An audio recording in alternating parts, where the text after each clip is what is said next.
Welcome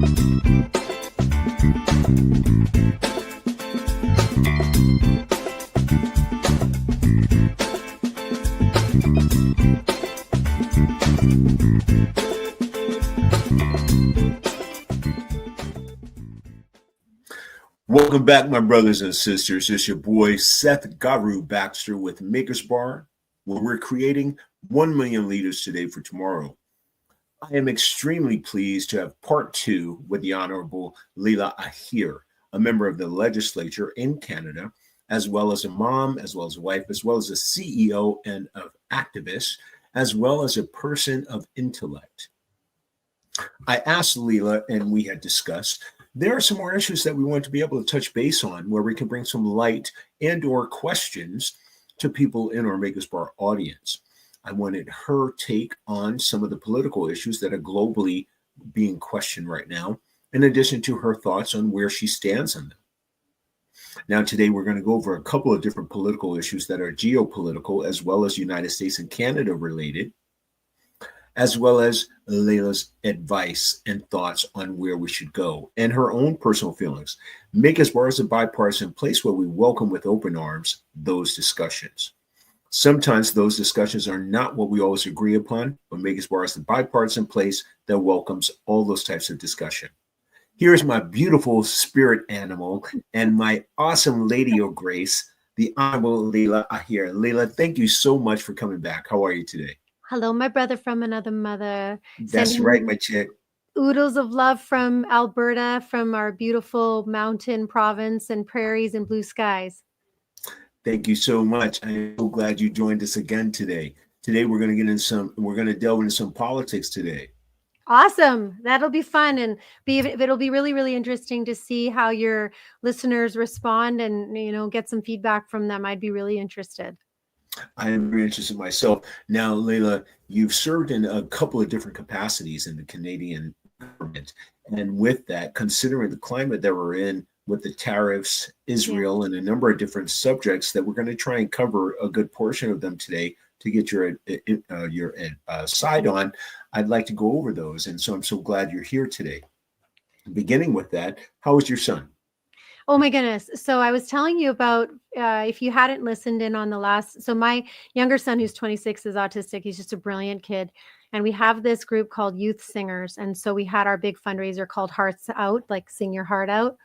And my son and I was the co-chair, but I asked if I could bring him on as my co-chair, because Saren is such a beautiful story, Seth. He's a success story on so many levels, but he's really Youth Singers success story as well too, because as well as I do, children that are raised in communities and with a ton of mentors and people around them, they have a different kind of support network. They're a different kind of kid. And this kid has just had this incredible support network around him since, it's been 12 years now that he's been with the organization.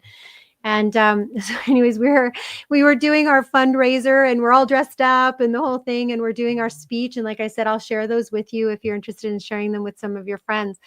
Saren stole the stage. Like literally, Saren. I was the total backup singer. I was just, So it's Saren and the Supremes. It was Saren and the Supremes. Oh yeah, I was in my little, cocktail dress trying to hold my own, and this kid is just owning the stage and like riffing, Seth. Riffing on like all of the stuff that we had written together, and we had 4 minutes, and he got the first standing ovation that a co-chair has ever gotten in 30 years of that organization. Yeah, and then went on to sing later with his group, and it just puts into perspective possibility, and that so many of the things we look in our lives, we look at what we can't do, not what we can do. And we gotta flip that on its head, despite difficult. We're going to be talking about some of these political issues and all of that, but we all have to become better chefs of our lives. You work with what's in your fridge and you make a really great meal at whatever's in there. Turn, lemons into lemonade, whatever your metaphor is, whatever your description is. It's really time for that. It's really time to turn these things on their head and to look at the blessings that we have, especially both of us live in these amazing Western democracies where anything is possible. Absolutely. Right? So, and you and I, we're and others who are doing this hard work across our nations to build bridges. These are the diplomatic requirements that are going to need to happen in order to maintain loving relationships amongst us between our two countries, despite what leadership or other people may do. And it's understandable. You and I've talked about this. I guess I get at my core some of the reasons behind it. But let's discuss and maybe debate some of those issues a bit today and get a conversation started around those on both sides of this. On the American side, the Canadian side, political side, having that discussion. I really like that. And before anything else, Leela, please forgive me for a quick second to say this. If you are a fan of Makerspar and or you are watching this content, please do us a favor and press like, subscribe, and share. We are in the next phase of the growth of Makerspar, and we'd love for you to be able to tell your friends about what we're doing here and the incredible innovators and thought leaders that we have coming on our program. Again, press like, subscribe, and share the content with other people so you hear some of these incredible people. I would it would be easy for me to say I've been a feminist because my mom was a feminist, but feminism has become somewhat of a taboo term on both sides of the fence. But in hearing leaders like Leela, this is our goal today, to present, no matter what the gender is, a powerful leader. And Leela, starting right off the bat, so I think the most recent thing, before we get back to some of the issues that I wanted to cover the last time, let's talk about the most immediate thing. What are your thoughts and Canada's thoughts on the tariffs that President Trump has done?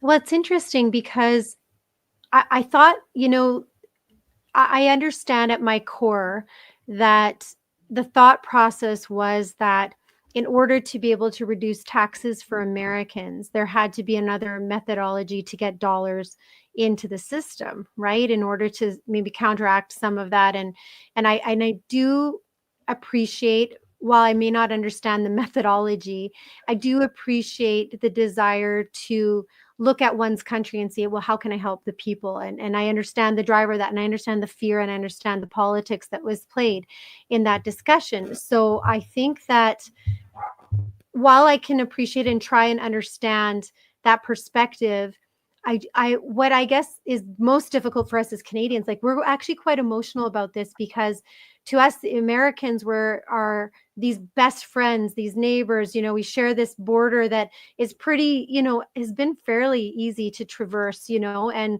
to be able to have businesses in both places. And lots of Canadians and Americans own properties in each of our countries. And we've always seen each other as sort of an extension of each other, and with similar values and common themes. And there's just, we personally, for me, I've learned so much over the years from American patriotism and the way that you love your country, and the beautiful inclusion, really, of so many things. And having seen the United States go through its own set of struggles, we learn too. I mean, we're this massive country with this itty bitty population, but we punch way above our weight on so many things. So the tariffs, emotionally, I would have to say like 80%, probably 90% of Canadians they're quite frustrated and don't understand, and do believe that it will impact our economy.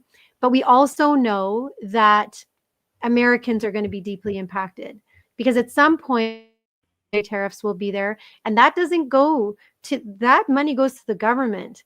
It doesn't, you pay for it. Every single brother and sister that we have living on either side of us, every grandma, every young couple, everybody in our countries are going to be paying the price for these kinds of legislations. It's not like suddenly that money is going to be dispersed to a group of people that need it. It's not like that. That's not how it works. It goes to the government, and then the government makes the decision on where that money goes. So I think that this will be a big learning curve. I think that there's some things that we can probably talk about with regards to specific things around the tariffs and what could be happening. So yeah, let's keep talking about this. Let's see. And I think we need to maybe unpack it as it goes along. And one of the things, Seth, that is really confusing for us is the back and forth. Like, while I don't think that tariffs is the way to go, if President Trump chooses to do a tariff, well, then sometimes you have to choose the decision and stick with your decision, like it or hate it, and see how that turns out. This up and down, the anxiety that Canadians are going through trying to figure out, like, look at our wheat, the our growers, our farmers, the folks that, send so much, and we'll talk about oil and gas in just a minute, but just that alone, like, the prices of the tariffs that is going to impact them, plus their storage, plus I mean, it's just unbelievable. There's some really difficult things that are happening, and people are going to have to make life decisions based on some of these choices. So I don't know. I I guess at my core, I understand where the idea came from. Whether or not it has value in terms of the reality of it, I think that remains to be seen. I'm very curious. What are you hearing from some of the people you used to serve as far as their concerns and or their exhilaration on the tariffs? Well, it's so funny because as you know, we have a new prime minister and we're going into an election. So I I would was going say, to get into that too. yeah, I would say probably at the forefront of the discussions between the two leading parties in our country. Um, it's profoundly affected Canadian public opinion. And it really, In a good way or a bad way? When you said affected their Canadian opinion, affected them in a yeah, good way or I, in a positive way or a negative way? in a negative, it's led to skepticism, right? And Skepticism on skepticism Trump's leadership? towards American leadership, right? And even within our own leadership, our leaders on both sides of these parties are trying to figure out how to navigate this as well too. But I think that, like, it's shift our consumer purchasing. People are not flying to the United States as much as they normally do. It's the very, like, we always go to the United States, okay? Like, it's just a normal thing. We always go. I mean, I'm in the life sciences sector. Our entire growth perspective for our businesses are, we have entire business models based on expanding in the United States. It's a part of every Canadian who's looking at scaling up is looking at scaling up the United States. It's just part of your regular business model. So if you think about, like, we're shifting our consumer behavior, like where we're our purchasing power, which is a lot and we'll talk about that too. I think that there's significant political and economic policy that the responses are aimed at safeguarding our economic sovereignty. And even that language is so different compared to what we would normally talk about in Canada and our stability, right? Like, I don't know. I think that, like, what we're going to be doing is instilling some relief dollars into the systems. At least this government will. We'll see what happens after April 26th. But there's funding. We're going to talk about disability later, but the disability funding is going up, and there's a bunch of different funds that are going to have to be necessary in order to help people. And Seth, we're already suffering from affordability crisis, even in a country as What wealthy does as that ours. mean? Explain that a little bit. Go into that if you don't mind elaborating. So we are having the way that our economy, so let's just talk about oil and gas for a minute, because we were going to get into that and I'll kind of relate it Yes. to that. Yes. So in Alberta in particular, like, we are a oil and gas jurisdiction, and I'll get into some of those numbers. But if you think about what that means for both the United States and Canada, so for example, like, we're pivotal in North American energy dynamics. Like, we are I guess what you would call a cornerstone for exports, especially to US energy Good way. consumption, Very good way to right? put it. Yeah. So Yeah. if you think about that and the impact, like, that tariffs will, like, already, because of the way that like the war in Ukraine really sort of changed the dynamic to the way that energy was moving globally, and it had a huge impact. And same thing what's happening in the Middle East as well too. And Canada, with these unfortunate crises that were happening, there were some incredible ways that Canada could have punched above its weight to help with the energy disparity that was happening globally. And what ends up happening is that these trade tensions bring in complexities that reshape these long-standing relationships with countries that we shouldn't be having a problem at all with, the real problems that are happening in these other countries. And so you can imagine from a perspective, like, when everything is going up in price since COVID, the constant increase in prices. I mean, I could not believe how much food costed in the United States. We always thought when we were going to the United States, oh my goodness, there's, you have these choices and everything. It was always more expensive here.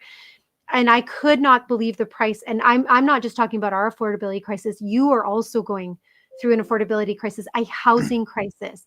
The fact that we can't keep up with the infrastructure for our populations, the fact that we have students that are not able to find accommodations and jobs, people that we've invited into our country that have incredible talent and capacity to be able to contribute to both of our nations. And we don't have that capacity. So if you imagine taking all of that and all of these people that have had jobs in these sectors before, where now there aren't any, that the jobs are being cut, or that, there's not the capacity to be able to do these jobs, because if what happens is that when the United States makes overtures like that, immediately people start pulling back. They're not hiring, they're not producing as much, they're concerned until we until we look at other places that are able to take the products that we're exporting. It changes everything. And we were already in that affordability crisis. We were already there. The prices of things, I like to give one example.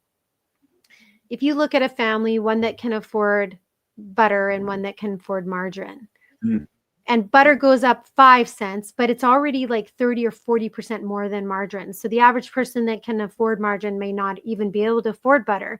But the person who can afford butter is going to be able to pay an extra 30 cents or 40 cents for a thing of butter, right? For a pound of butter.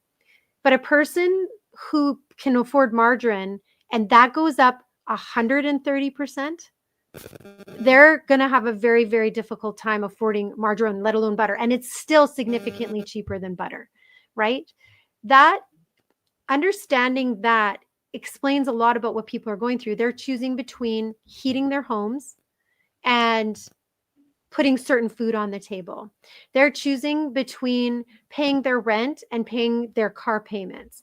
They are choosing between, being able to actually have a roof over their heads and having to live in their vehicles or in a tent. I mean, these tent cities, we live in a province that can go down as cold as -40 in the winter for multiple days. It's not like we're California where there's temperate weather most of the time. People are living in these tents in this kind of weather.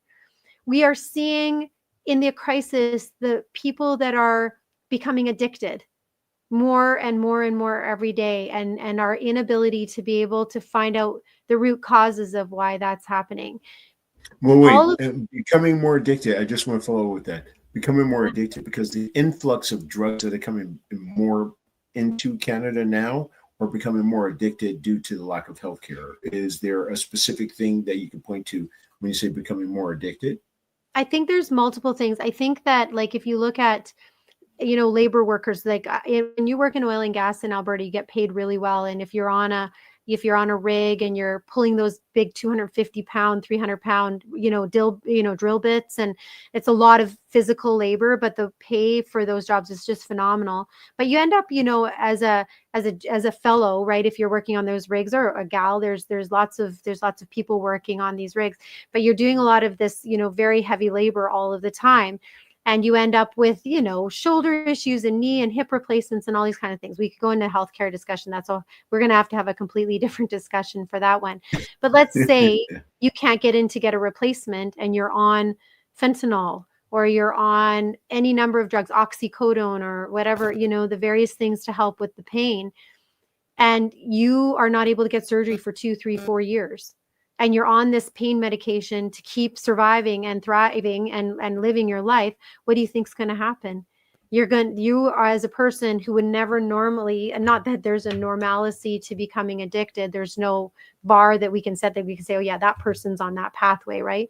But a person who would probably, very innocently be using these medications for reasons of just being able to function, although I guess that's why anybody gets involved with drugs, is for coping, but to cope with the pain of every day, and they're becoming addicted to this stuff, right? Or you are having a lot of issues as well in the United States with addiction, but we can't just point fingers at each other and say, well, it's this or it's that. Do you remember, Seth, back in the day when we were younger? Do you remember like how the media used to make a big deal of catching these bad guys, these drug guys, right? And they would catch them with all this stuff in the back of their car, or, Oh yeah. take down a drug operation, Oh or, yeah. right? I Do you ever do. hear I about do. that anymore? We You don't hear. don't. I find that very fascinating. We don't anymore. Why aren't we going after the bad guys? You know, we I can think we it's can been talk. so corrupted. The system has been so corrupted, which is what you and I spoke in the last interview. I think that's part of why people have such a distrust. The system has been so corrupted. It's hard to be able to show videos like that Yeah. now without including other people that might have been tainted by it. Well, and that is this is where we've come. This is where we've lost the power of a nuanced conversation to get back to the realities of, there are certain things that are bad and certain things are good. People who are caught in the middle of this, who have addictions, who are struggling from this, that's different. That's a different story. And there's a lot of different ways that we can manifest and deal with that. And I leave that to the experts to try to figure out from a policy perspective, what's in the best interest. Some people think, forcing people into addiction programs is a way to go. Others would say you have to meet people where they're at. I think that there's some hybrid model of these things. But if we can go back to our discussion around the economy, when your economy is suffering, what's the very first thing that happens? People's hearts are broken. They're suffering. They're trying to figure out ways to cope with not having the job that they thought that they were intended for, or not being able to make money for their families. And we lose people off these cliffs every single day. And like, to talk just about Alberta for a minute, the province that I was lucky enough to be elected in, like, we dominate the energy industry. We're a powerhouse. I think we provide like over 80% of the nation's crude oil. So, and if you think about what that means for the United States, the the United States buys significant oil from us, and it just underscores our role and why it's so important to have these trade discussions. I mean, you and I were talking earlier about Keystone Pipeline, and that Biden Yes. had destroyed that one. And I thought one of the very first things President Trump would do would be get that pipeline up and going again, because you guys benefit from the downstream, or sorry, the upstream. We benefit from downstream as being a supplier. There was just so much. And, you remember we were talking about, like, Donald Trump was talking about how the United States was subsidizing Canada, right? Yes. And I Yes. wanted to Yes. yeah, and I wanted to talk a little bit about that, because it's really important that, because our energy is like, it's absolutely imperative for the landscape between both of our nations, and both of our resilience, and both of our stabilities, and growing in I mean, you were talking about geopolitics. This is where Canada and the United States need to be best friends, and everything needs to be tight and thoughtful. But if you look at the impact of, like, the tariffs, and what President Trump was saying, is that he was saying that you were subsidizing us by like $200 billion or something like that, and that was one of the reasons of the implementation of the tariffs and all of those things. And if you actually look at, I mean, it's kind of been discussed amongst some of the experts of the world, but and somewhat debunked, but I think it's a worthwhile conversation, because I think it's still being used in the United States as a reason for doing these tariffs, if I'm not misunderstanding what I'm hearing, right? So if you think, okay, so let's talk about two things in the data. So the US often runs what we call as a trade surplus with Canada, right? So that's goods and services. So if you look back to when President Trump was first elected in 2016, right? There was like a 12.5 or $12 billion surplus with goods and services with Canada. So the US may seen that as a deficit of goods alone, but that's because of energy imports. It's a massive energy imports, and that was vital for the USA, for you guys to be able to function, right?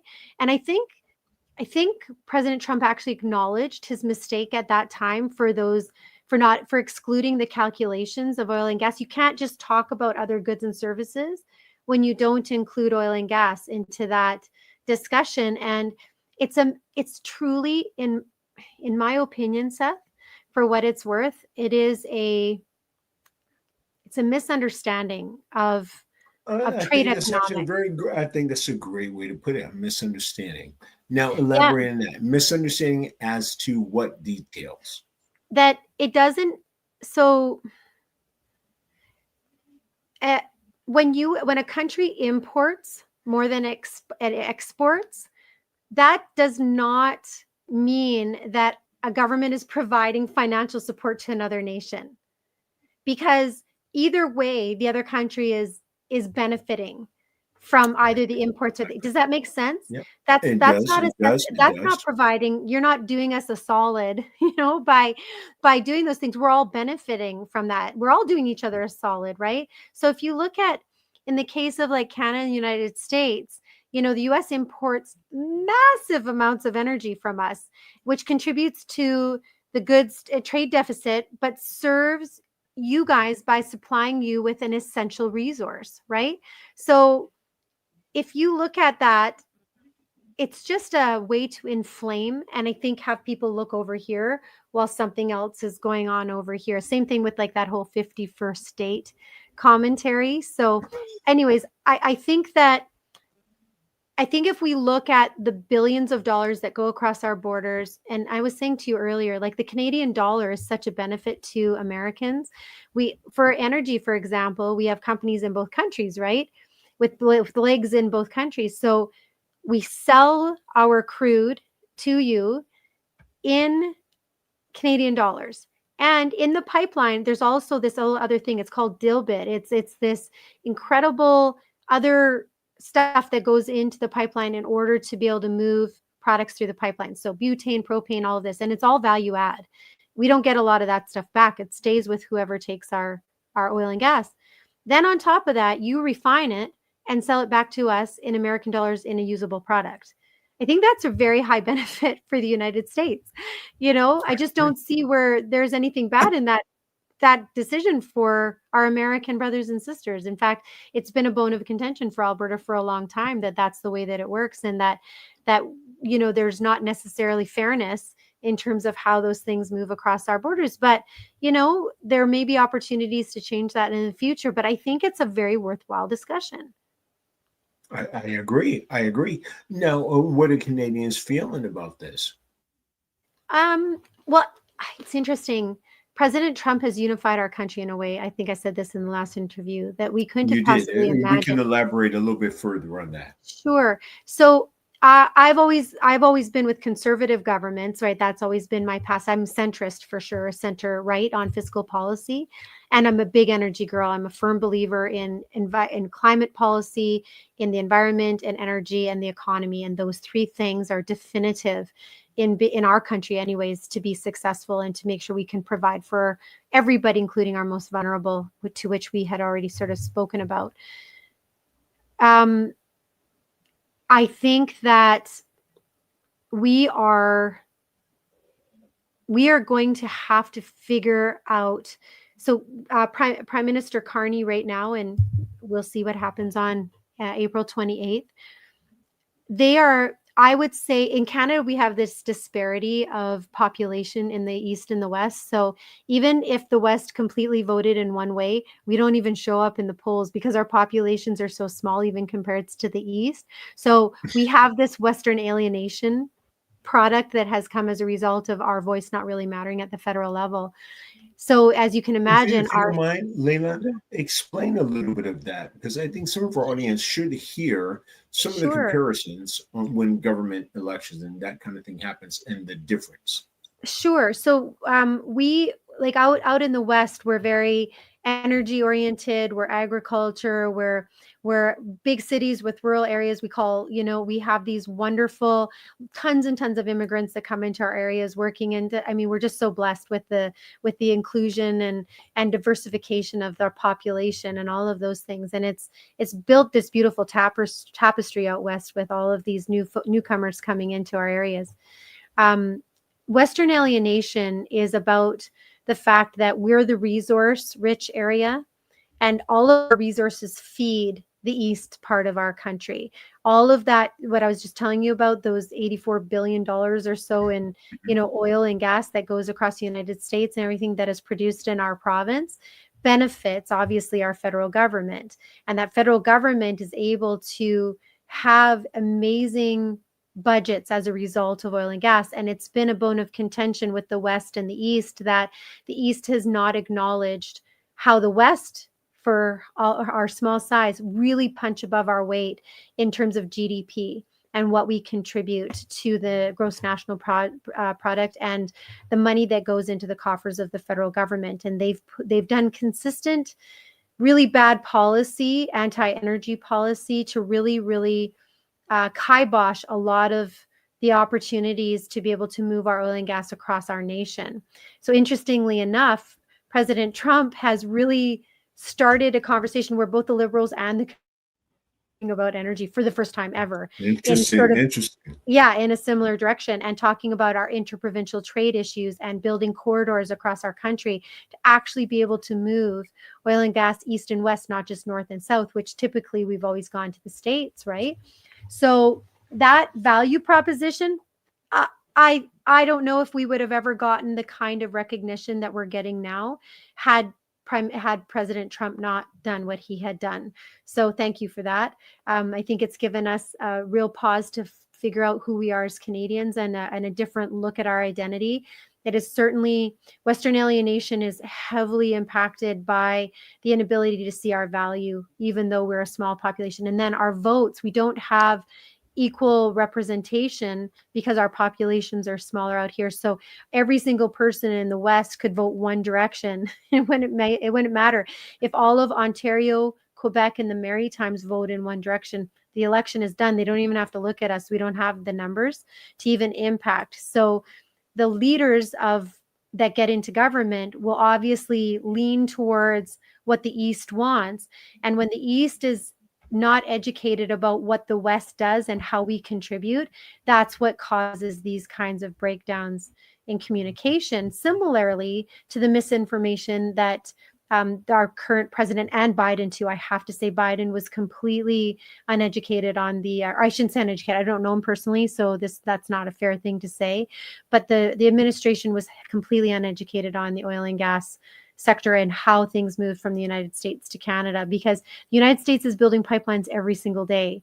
But to stop a pipeline coming from Canada to the United States, where we punch above our weight to in economic and environmental policy, you want Canadian oil and gas, let me tell you. It is the cleanest, best resource with the most environmental policy you will ever get anywhere else in the world.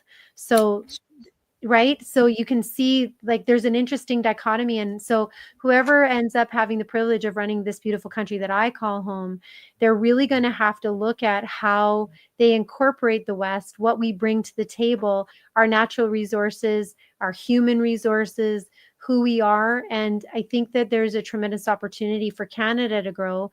And then for people, like I said, you and I, to have conversations, real conversations between our American sisters and brothers and Canadian sisters and brothers, to see how it is. What do the American people feel? How do we fix this? How do we build this relationship back up again? How do we put ourselves back together? Now, I'm very curious, how are Canadians feeling about our relationships during this tariffs? Are Canadians feeling like, okay, we're going to wait and see? We see there's some kind of plan. We don't get it all the way, but we're going to wait and see. What's their general thought that you're hearing back? I would say two things, and please take this with a pinch of salt. This is just my observations. It doesn't necessarily mean it's correct. I would say that we're nervous, and there's a lot of anxiety, and there is anxiety is probably the key term that I'm feeling myself. I keep hearing anxiety a lot with a lot of the people I've been talking to, but forgive me, please continue. No, that's okay. I talk too much, Seth, as you know, can cut me off at any time. No, go ahead. But I'm trying to breathe better in this interview, so I don't sound like I have like verbal diarrhea. You're okay. You know, you're really okay. I'm very curious what they're saying.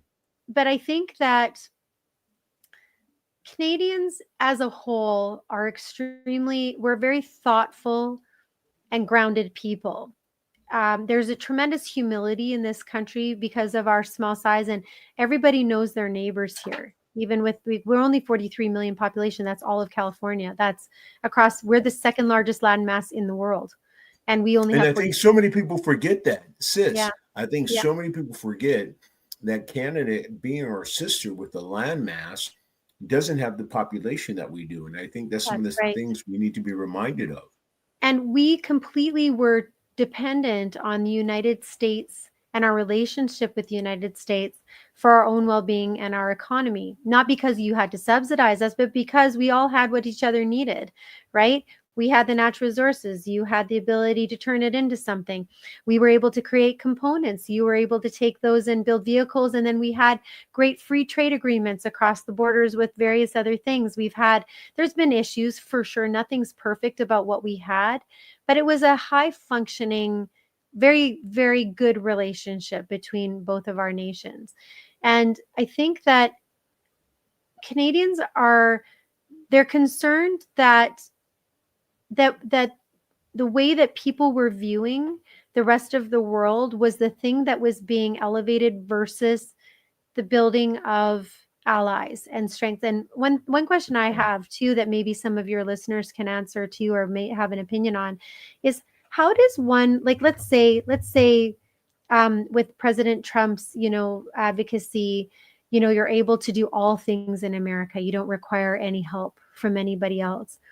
But at some point, you're going to want to export your vehicles, to export American made things, to be able to have economies of trade and economies of scale with other countries in order to go outside of your 300 to 350 million people, billion peoples, or million, 350, yeah, sorry, million people to have trade, to be able to be part of the global economy.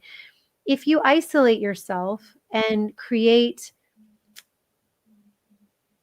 difficult relationships with other nations just through banging them over the head with a frying pan for lack of a better term, I'm curious as to how people truly believe that will help build America and build that global presence when everybody is laughing to some degree about some of the things that are being said. I don't know if you saw in Europe, they were in the parliament somewhere, and there was this huge, there was laughing going on about the taking over of I did see it. yeah, Yeah. and I mean, I don't know how, I didn't see the context of the entire thing, so I'm not judging. But America to me as a child was something I looked up to as a Same here. Canadian. It was Yes. a aspiration as a Canadian. It was, I looked up to your leaders. I looked up to how how you how you presented yourself globally, how Canadians have always been loved globally, right? But Americans They had, always have a love vibe. Canadians are always kind of like, that's the good yeah, sister. You always like, she never did anything wrong. She just wants to get things smooth. and She's get not things done. We're a with get filled her with done population. malfeasance. Yeah, they have Yeah, definitive terms. Here's where we want to go. Clear direction. yeah. And that's So what I've how always known. yeah, how do Go ahead. Americans feel about, do they really feel that everything can just be within the borders of the United States and that you can just manage by yourself? Like, do people truly feel that way? I think that's a very good question. I think a large portion of people do, but I also think they look at some of the examples and they go like this: why couldn't we have done that? I think that's the conversation where we're at. Why couldn't we have done it that way? I think that's part of it. And that's what was going to bring me into healthcare being one of the primary areas that I think United States citizens are like, okay, I know since I was growing up, why can't we have a healthcare system like Canada? Oh, But I've also heard, no, that's what I've heard. But I've also heard, oh, but you still have to wait a long time and so forth. But in Americans' perspective, they think Canada is the best example of be a unified solidarity force of a country. And so that's what I've heard. So I'm just curious now, since healthcare, one of the topics that we wanted to talk about and kind of sliding in there, Canadians? What are they feeling now with the new election that has to come, Trump and the tariffs, which we touched on a little bit? Healthcare, what is that looking like for Canadians? I think everybody is very much attached to our universal health care that we have here. But there is a level of we are lacking some reality in understanding how much this actually costs us and if we are value for that cost. Just to give you an idea. When you say lacking some reality, what does that mean? Can you elaborate on that term? Everybody, the assumption is that healthcare is free, but it's not. We pay a bazillion. Canadians pay 51% in taxes to whether it's federal, provincial, or municipal taxes. We are taxed to death here. So if you think about it in Alberta, for example, and we're a low tax jurisdiction in Alberta. I mean, everybody should come here. Very low taxes. We don't have. I'm coming. We're coming out for wine and drinks. I'm coming out. I know. We're going to go to the mountains and we're going to solve all the world's problems. And so if you look at it from the perspective of you know, the tax, like where we are in Alberta, let me give you some numbers. This will help to put it in perspective. So we're about 4.4 million people in our province, and our province is massive. Okay. And we spend $24 billion a year on healthcare. We don't have enough doctors, just like it's a global problem. We do not have enough nurses or other staff. We are low in infrastructure. Our hallways are completely packed all of the time with patients in the hospital. There's not enough beds. We don't have enough addiction and mental health areas. It's a tiered system where addiction and mental health, in my opinion, takes second priority, and it's just not the way it's supposed to work. We have huge emergency rooms that should, in my opinion, be run like a walk-in clinic so that everybody can use them. But because of the way that the system works is that the dollars go into the system and not necessarily into the front lines. And then farthest thing is patient-centered care. It doesn't, if I have an acute problem, Seth, if I'm in the hospital, if I'm really sick, you don't want to be anywhere else than in Canada or in Alberta. It is without a doubt. Without a doubt, the best. That's what it's heard. But I must say, my sister, I have heard, and this is one of the things, and we're talking about being a little controversial. Some people have expressed, well, okay, if you go to Canada, you're still going to have to wait on a list. Can you address that, or what clarify some of that confusion? If you're waiting for a surgery, good luck to you. We're years away. I have a friend right now who's been waiting for hip surgery, and he's in his late 60s, has grandchildren, can barely walk, do all of these things. He's been put into the system 4 times, I think, to have his surgeries, and they've had to cancel it every single time. He can barely walk. He can't pick up his grandchildren. His quality of life, he's on medication, to my point of what I was talking before, to try and manage the pain, right? And can't get in to get the surgery. So guess what? They're all going to Mexico or flying to the United States and just paying. We're paying Americans to do our surgeries because we can't get into a $24 billion to get an elective surgery, right? If I was diagnosed with breast cancer tomorrow, right, I would be put into the system right away to the best of my ability. But even in situations with cancers where we have a lot of information, if I had a sister sitting beside me from different culture, different background, everything, they'll still put us on the same protocol. They're not using the information to see, we might have differences. How is my body going to metabolize that chemotherapy? These are all things we have access to in the spaces, especially where I'm working now with DNA and AI and all of this. And as you know, people are nervous about using AI as a tool to try and help, to reduce some of the work burden and administrative work in our healthcare system. We pay our doctors extremely well, but at the same time, they are exhausted. Our family doctors, absolutely exhausted. We're closing hospitals. We're not able to maintain. We have a lot of seniors that we can't find doctors to take them on as patients. And so they're going to walk-in clinics. What, real quick, hold on one second. Why can't they take them on as patients? Because they're completely full. They're completely full. They're seeing 20, 30 patients. Full of schedules, or the funding. What's the situation? Yeah, completely full of clients. There's just not enough doctors. And even if we got a whole bunch more doctors, because people perceive the system as being free, we go in for absolutely every little thing, right? Absolutely everything. We're constantly using the system. And I'm one of those people, I don't go to the doctor unless I absolutely have to. And so my tax dollars are being used by somebody else, which is great. The reason for universal is because I want my neighbor to have the exact same access to healthcare that I do, regardless of the money that we make. That part I 100% agree with. But the problem is what we used to do, Seth, that I think would be actually a solution to the problem is that once upon a time, we had to pay a small fee, like $100 a month or something like that, that went towards our healthcare fees. But what you would also get with that is that, let's say I went in for a surgery or I had a car accident or something. And every time I used the healthcare system, I got a report on what I had, what it cost the system, and what my payment was at the end, which 90% of the time was zero, unless it was some special medication. And even then, we have up to 80% coverage of our pharma, right? So, but I got to see what I cost the system. Nobody has a clue what you cost the system. Every single day you stay in a hospital here, it's $1,500 every single day. And our hospitals are full, full, full to the max. And there's not enough staff. And people keep saying, well, let's build hospitals and let's do this. It's like, let's build schools, let's get more. Well, you have to have enough teachers to teach, to be able to teach. And you can put lots of kids in lots of classrooms, but if you don't have teachers, what are you going to do?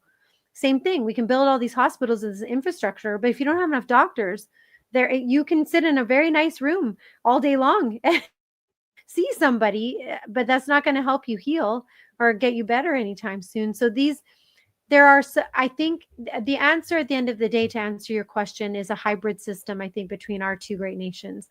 I think that there's definitely a place for where private healthcare can come in, where you leverage the public dollars in a private space, meaning that you're able to do more surgeries in different places as opposed to just going through the hospital, which can be very expensive. That's been tried in our province. At this point in time, it's not going very well. It's failing. I think the intention was probably correct, but it's just not playing out. And now the present government in my province is there's all these lawsuits and stuff going around that they've corrupted the system. I mean, it's just a mess. If you're ever bored, you can read about what's going on in Alberta politics right now. Okay, real quick. So hold on. So currently in Canadian politics, what are they saying as far as their concerns about their prices going up? What are they expressing as opinions to your new prime minister that's coming in? They are saying, and if I may, forgive yeah. me, if I may, include in that one of the issues that I want us to cover tonight, including that their healthcare coverage, if there's a way to do so. So I'm just curious, what are they saying about it, and does it correlate to healthcare? It's funny. Healthcare is usually like one of the top things that we talk about. So healthcare in Canada is handled at the provincial level, not at the federal level. The federal governments do provide transfer payments into the provinces to help with, managing healthcare and all of that. But generally, across, unless it's a First Nations, right, the Indigenous peoples, that's handled at the federal level, but all healthcare is handled at the provincial level. But I would say, okay, so I think we have to go back to the trade discussion and the tariffs a little bit to sort of answer your question. So if you have an economic crisis, you have job losses. Those job losses will come everything from automotive to agriculture to technology that, heavily rely on exports and, trade. And then when you have a weakened leadership, right, for whatever reason, whatever is happening, that influences global standards and policies. So you could have the best healthcare system in the world, but if your economy is failing, there's not going to be enough dollars provincially or wherever to be able to put into the system, no matter how hard you try. We were talking a little bit earlier about, about color and about gender and about, marginalized, groups of people. I mean, our countries are both now majorities and minorities. So I think things are going to change quite fast because what we used to deem as a majority is no longer a majority anymore. But those influences, like the United States will do. Oh, sorry, go ahead.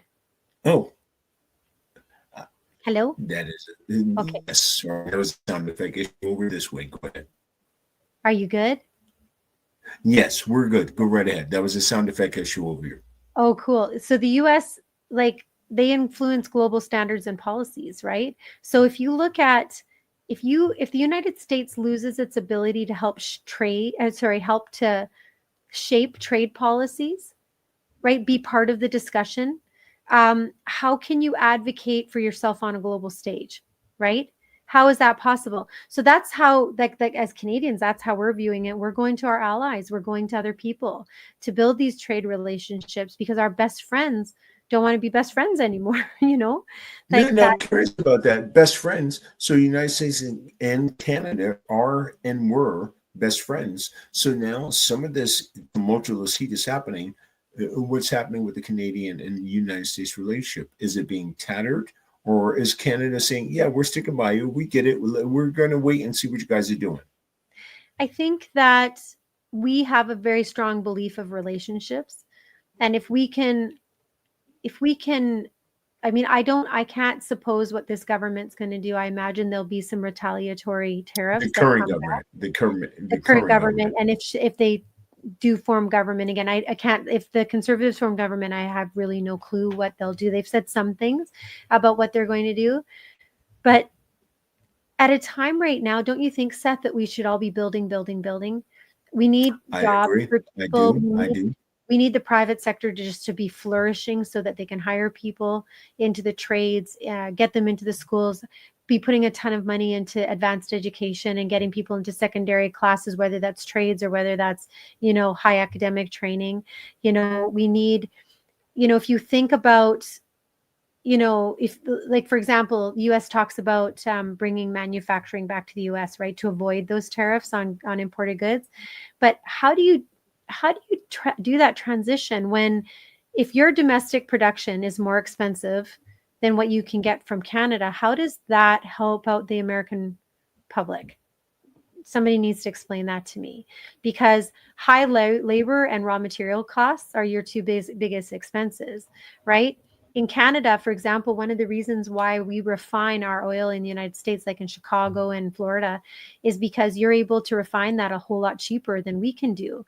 It costs an absolute fortune. We don't have that many refineries in Canada because it would cost 5 times the amount, because of we pay our labor way higher. We have different standards of how people work in this country, and our standards of how we build are completely different. It would cost a bazillion dollars more to do those refineries here. But if you do it in house too, you're going to have the same problem, because your raw materials and your expense are going to, it's going to elevate, right? There might be for a short time, you'll see sort of an increase in happens in the United States.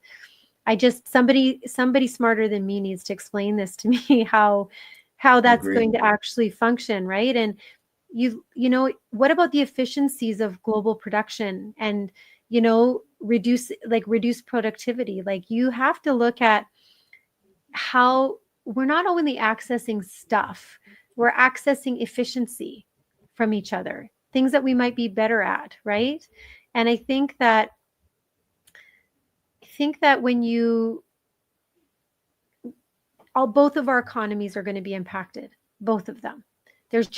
There's absolutely no way around it. And you were asking about healthcare. If you look at the health sciences, which is what I'm involved in, so AI, genomics, microbiome, all of these fun things that, longevity and all of this, which is really huge. And there's huge opportunities, especially in the United States right now, for all of these things that are happening.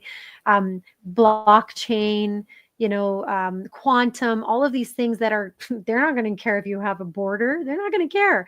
These are Right. all way beyond the supercomputers that are going to be able to function at a pace that we can't even imagine. In all honesty, Real quick, in that, if you don't mind, real quick, before we go to that point, since voter issue and voter registration has been such a primary concern in the United States, yeah, it seems related to the topic we were talking about. yeah. What are Canadians feeling about their voter rights? What are they feeling about does their vote count? What are they talking about with some of those issues? In What particular, some of the issues being healthcare, and then even in when we were just talking about defense issues. So what are Canadians, the question is, what are Canadians feeling about voters' rights right now? What's interesting, depending on, there's a granular discussion, I think, that happens province by province versus like the national feel of what is happening. I think that, as I was telling you, that kind of plays into that Western alienation that I was talking about, how the West feels very left behind, and that we're just like, there used to Well, be the this West being left behind, real quick. West being left behind, is that United States, West specifically, or West being left behind, meaning Canadian Canada, West. United States, South America? Yeah, Because the West can be a big yeah. picture Just catch-all. talking about Canada Okay. in just in and so province by, like, so for example, there used to be this cartoon, can't remember when it came out, about Canada, how we had like the cow being milked, and that all of the milk was going to the east, right? And that and that we were just like the cow that was being milked, the great, resource cow that was being milked. And like you were saying about voters' rights, the voters out west are kind of like, well, why do we even matter, right? Like it doesn't make an impact at all on the final tally of the votes. But to your point, when it comes to healthcare and healthcare decisions, and what could happen in terms of like for example, we don't have a lot of legislative DNA. So can you imagine the amount of leakage that is happening with that Oh precious my data? gosh. Yes. Right? Yes. So those are Yes. things that we need to look at, and we need to work together as countries to make sure, like, we send so much of our data to the United States to have it analyzed.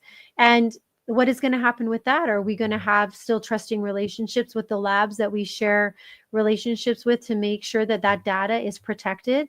The protection of, like, one of the things I think that we have a lot of common with your particular government right now is their interest in AI, and their interest in blockchain, and their interest in the that whole space around cybersecurity and quantum and all of that.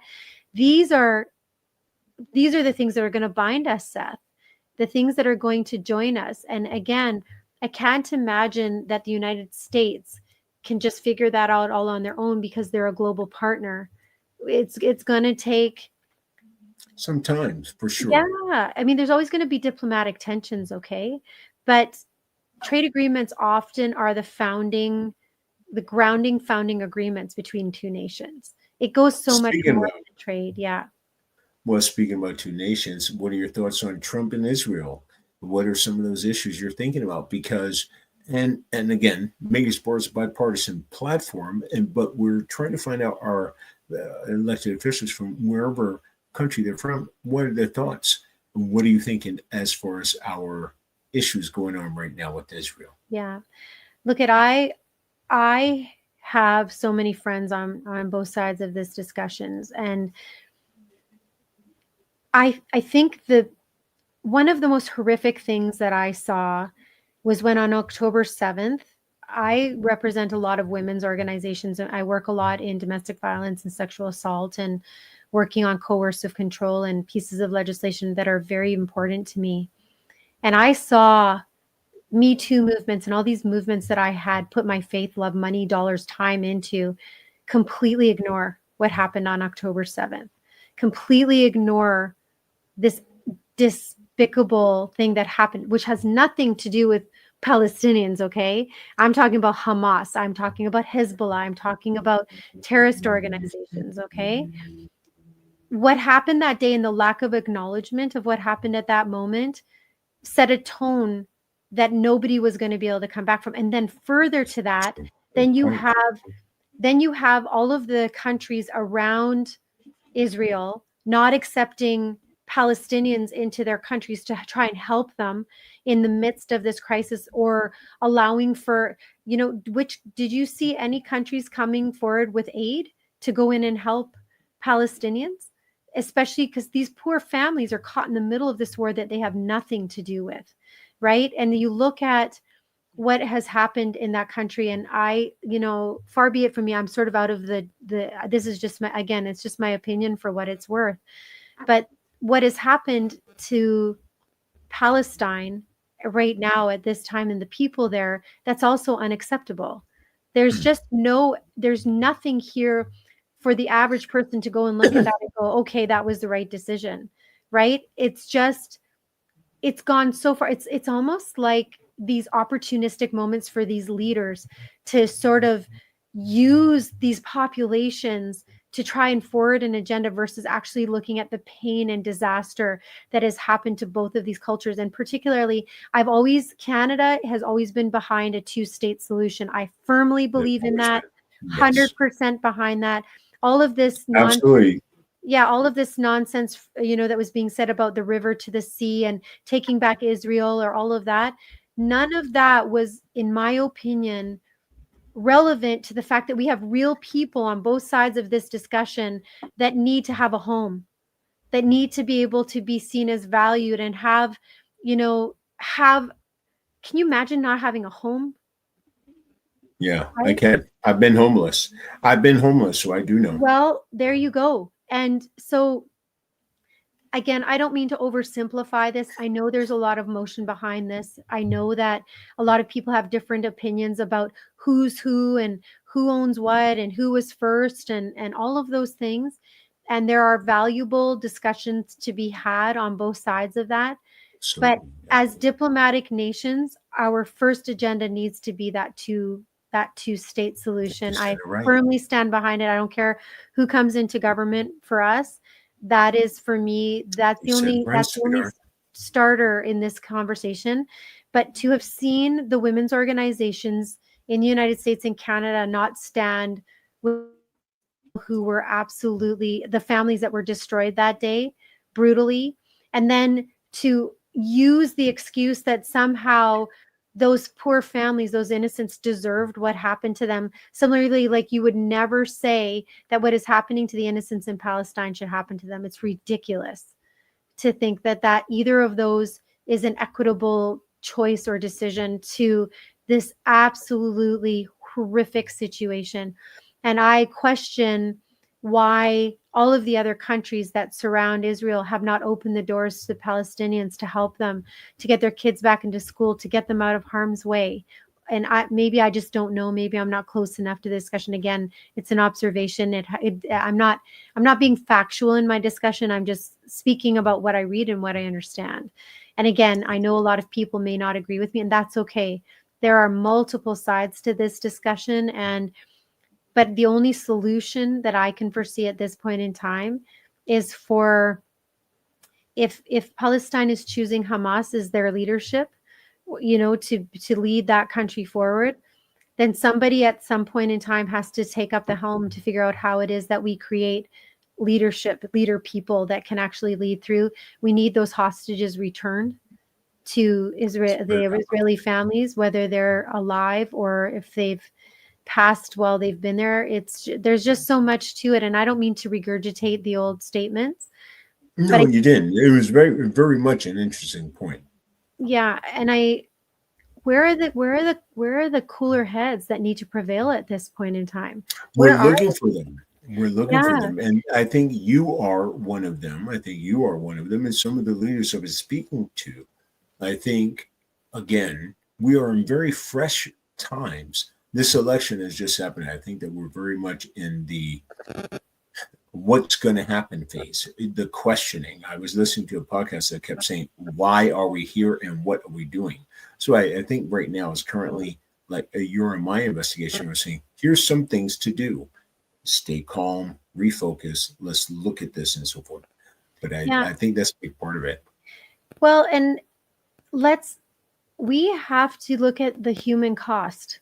At some point in time, What does that mean when you say look at the human cost? Explain. on all levels, what is okay, let's take a look at where we are in the world right now. Look at what happened on universities and campuses, and the things, what people and kids that would have been able to have a nuanced discussion before, what happened to our ability to sit down and work it out and talk it out? What is happening to us as a society that we cannot have these difficult discussions and help our legislators to understand the momentum of what is necessary for peace, for the capacity to be able to work? And I Can don't we mean pause in there for a second? Can we yeah, pause in that part? I think what has happened, my own observation is a number of people, we got used to just believing mainstream media says, complacency. here's how it is. Yes. And we got comfortable We got secure in our comfort that CNN, ABC, Fox News, CBS, even News Nation, I guess you can include to some degree now, but they weren't there back then. But we got so used to trusting our news media, we forgot that we were supposed to investigate and be a participant in the active duty of civil liberties. And I think that's a big part of where we're in shock about now, that people didn't continue to do their own due diligence as far as seeing what the issues were and voting on their own behalf as far as these issues are best for me.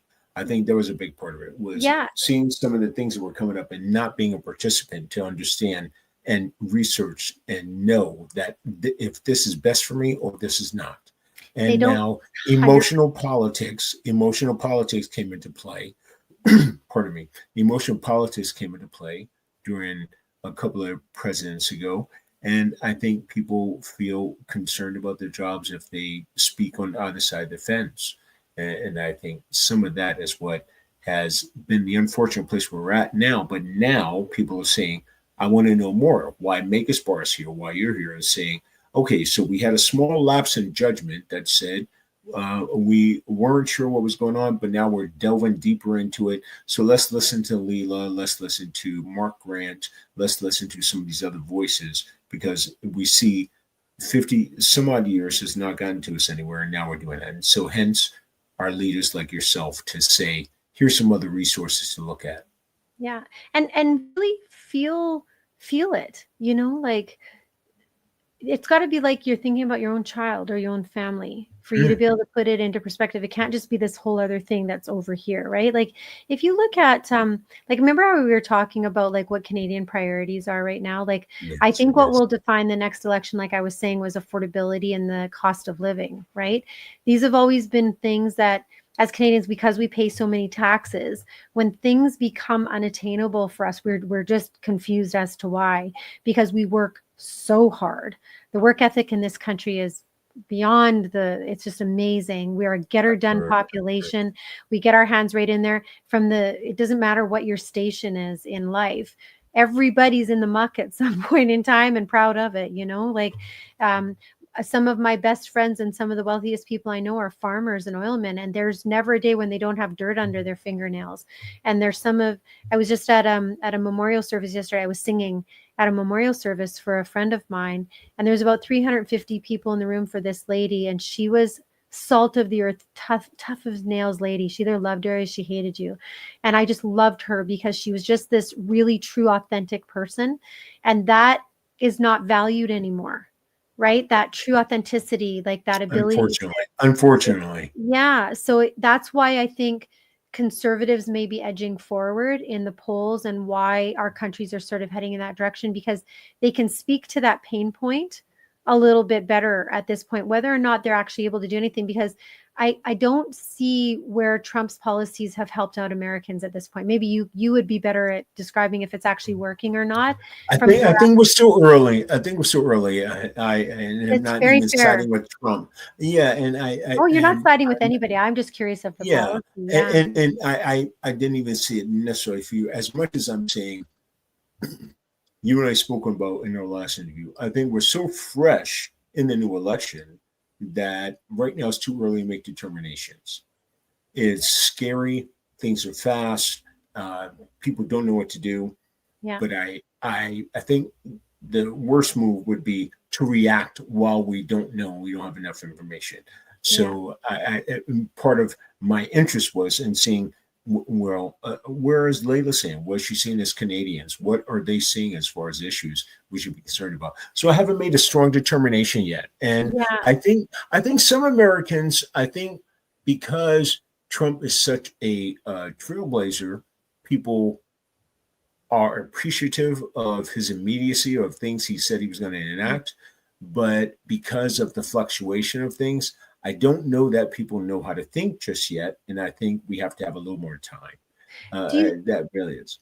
do you think that like Canadians, I think their anxiety revolves around the potential for heading for a recession. What are Americans saying about that? Are they concerned about recession as well? That's the biggest issue. I've been Yeah. hearing from some of my closest compadres the concern is the recession. And then I even heard a couple of cats and chicks talk about, you know what, this was the plan all along, cause a possible recession in order for the federal government to decrease interest rates.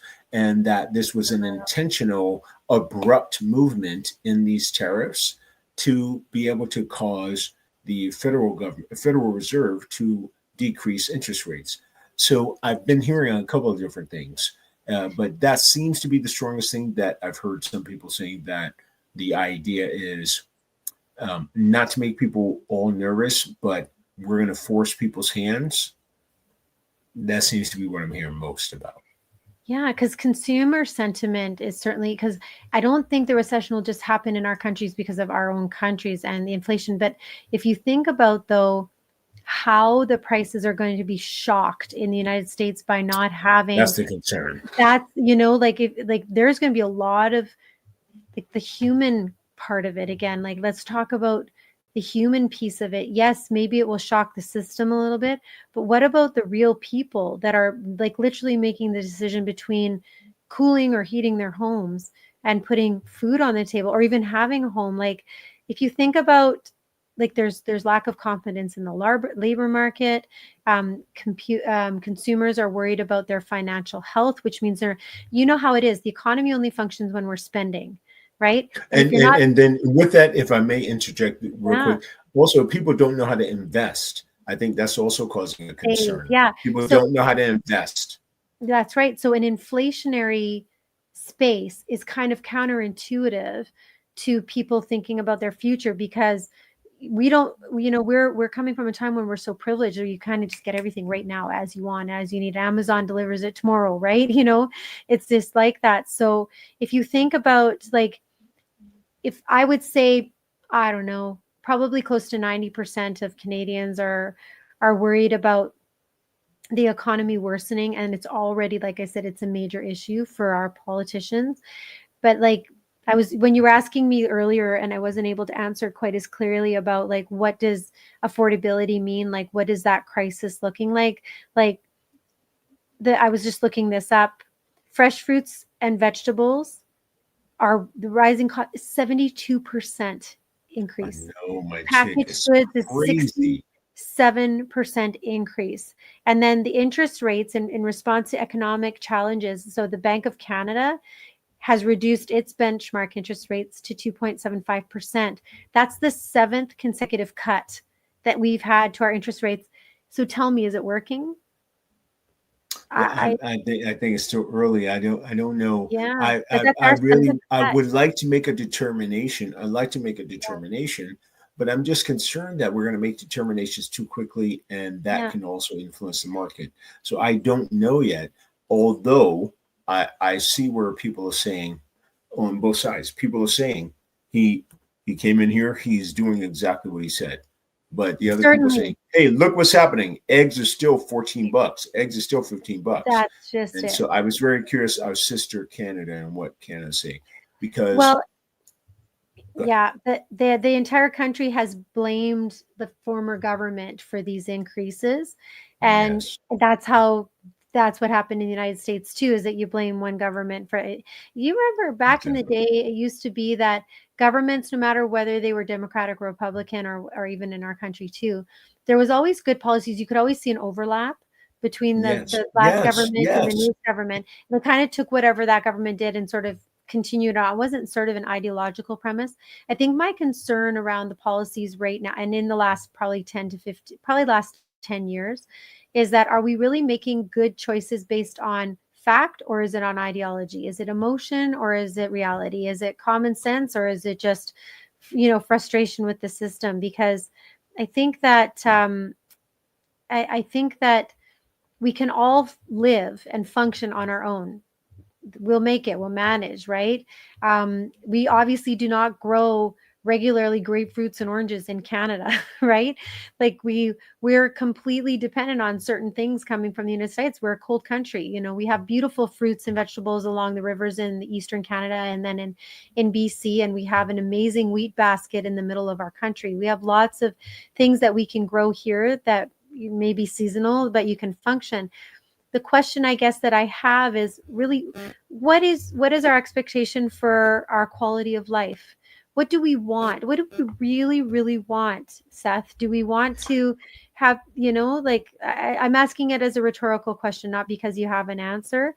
And I'm willing to give grace to any government to have their moment to try and figure things out. That has to be the case. They were voted in by majority, regardless of what we think or don't like. It doesn't matter. That majority of people have the right to, like you said, see what their government does and see if it has the impact and the effect that they want. But I think that if I was to look at, if I think we're heading towards a recession. I think that Unfortunately, I agree. the labor market is going to shrink before it gets better.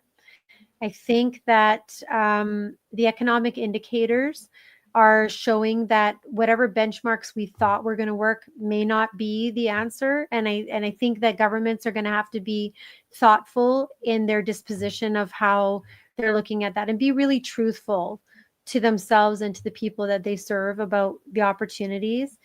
The other thing that always is a trigger for me to understand is what are we spending? Are we spending? If we're not spending and you see that growth of spending deteriorate, you're definitely on the wrong side of economic growth because, I mean, our province is, glad you brought that. Very important. yeah, 96% of our GDP in Alberta is small business, right?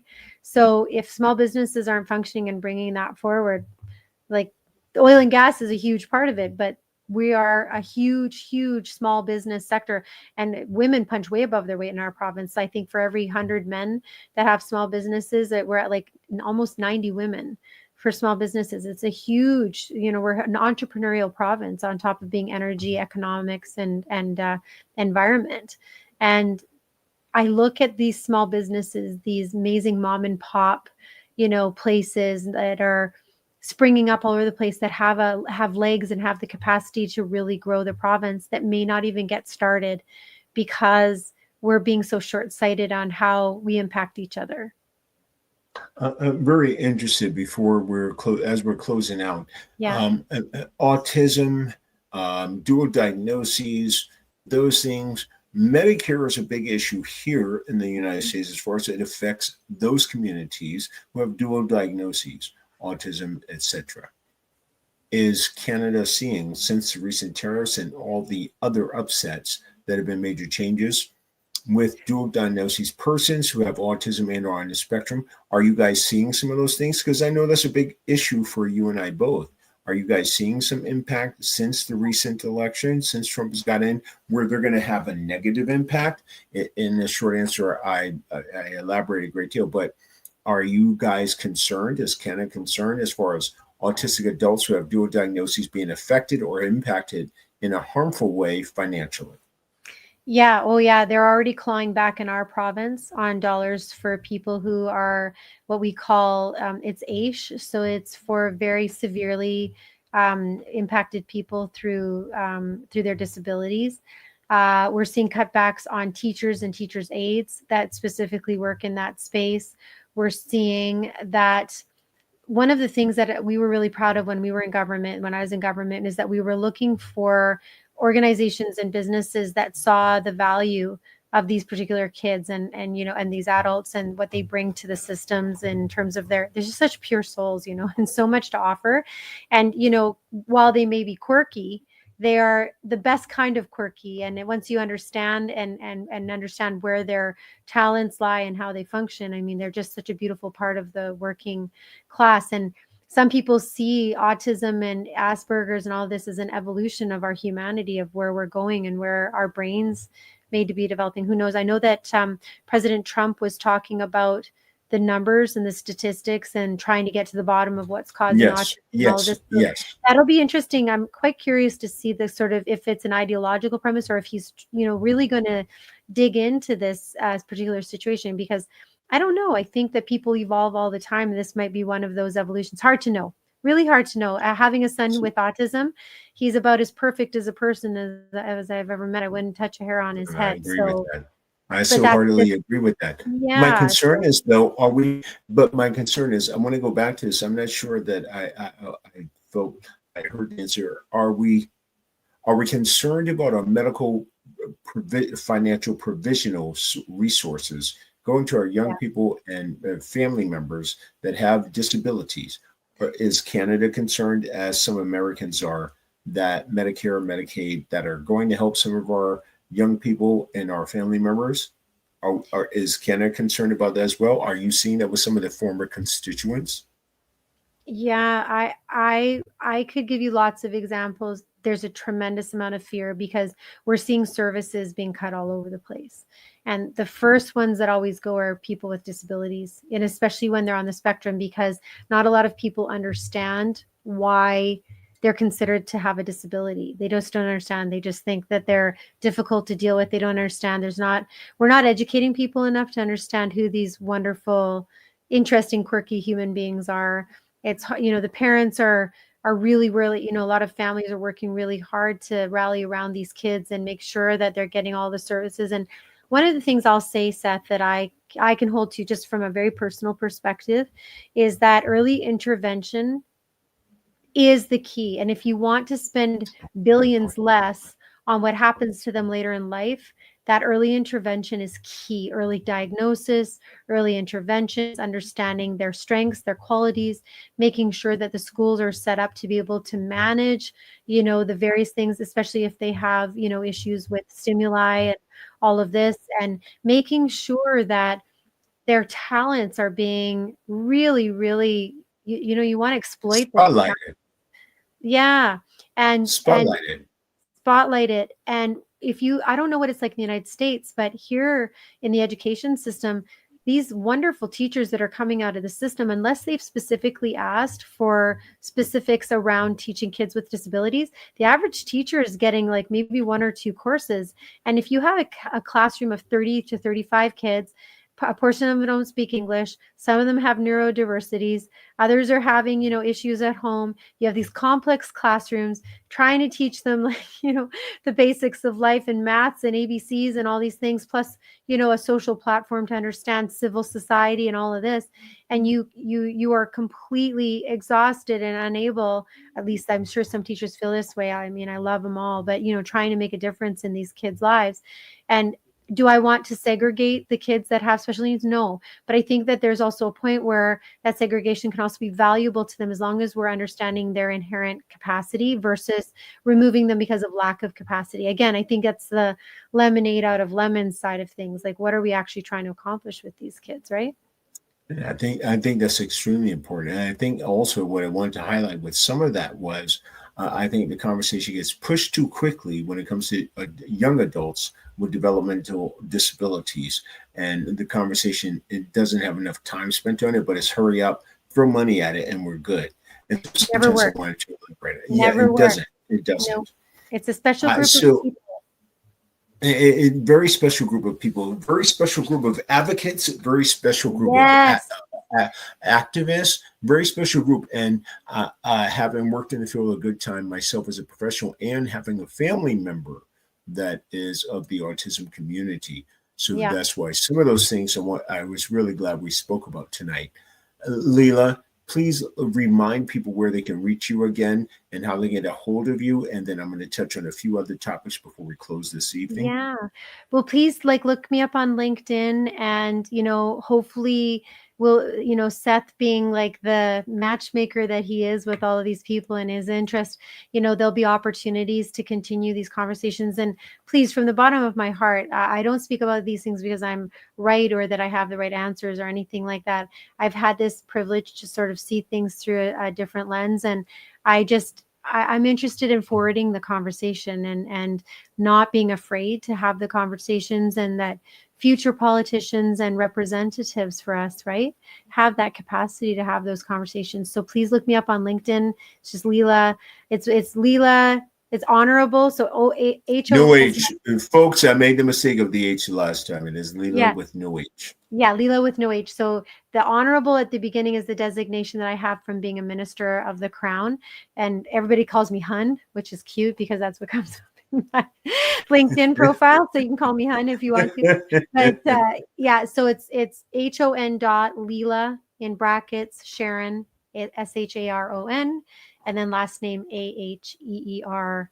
And I'm pretty easy to track down on all forms of social media, and really interested to hear about the conversations. And I'm certainly not here to offend anybody. I don't get offended easily. Happy to be, have a conversation. I believe that these opinions really are important, that we talk about it, and I'm certainly open to having my opinion changed for sure. So. Well, I must say, as a Makers Bar podcast host, I was looking forward to the part 2 of Leela. There were some political issues that I wanted to point out. In addition to that, Leela and I both are strong advocates for the autistic and special needs community. And with that, there are some issues with Medicare and healthcare and a number of those things that I feel that I want us to kind of redress this evening. So I'm extremely appreciative of my sister Annabelle Leela Aheer being with us and covering some of those bases tonight between our sister nation, Canada, and what they're doing and what we're doing. I must say, again, the term I always end our podcast with is the Lovolution is the revolution that we all want. We want a revolution. What does a revolution look like? A revolution with violence or a revolution with love? I know for myself and Leela, we are looking for a revolution of love, one that bridges the gap of our differences and focuses on the thing we all want. That's love. The revolution begins with the Lovolution. I am so appreciative with the Honorable Leela Aheer as our guest, my sister Animal, and my love muffin. I just adore everything that she's doing. I'm hoping that some of you guys have gotten a little more clarity on some of the issues that we are finding important as far as advocates and activists in our communities. Thank you for where we are creating 1 million leaders today for tomorrow. I'm your boy, Seth Garu Baxter with Makers Bar. We are looking forward to the next time. Please join us again. Press like, subscribe, and share. And do know there are people that are fighting for you, and we are the bipartisan place for politicians to be able to express themselves and tell their stories. We are honored to have Leela Aheer as our guest tonight. I love you, my dear friend, my dear sister, and we have great things to continue to talk about. You have the greatest evening possible, and thank you for being with us on Makers Bar this evening. Right back at you, my beautiful chick. Talk to you soon, and give my best to our guy. Bye, Seth. Love you. We'll love you right back, sweetheart.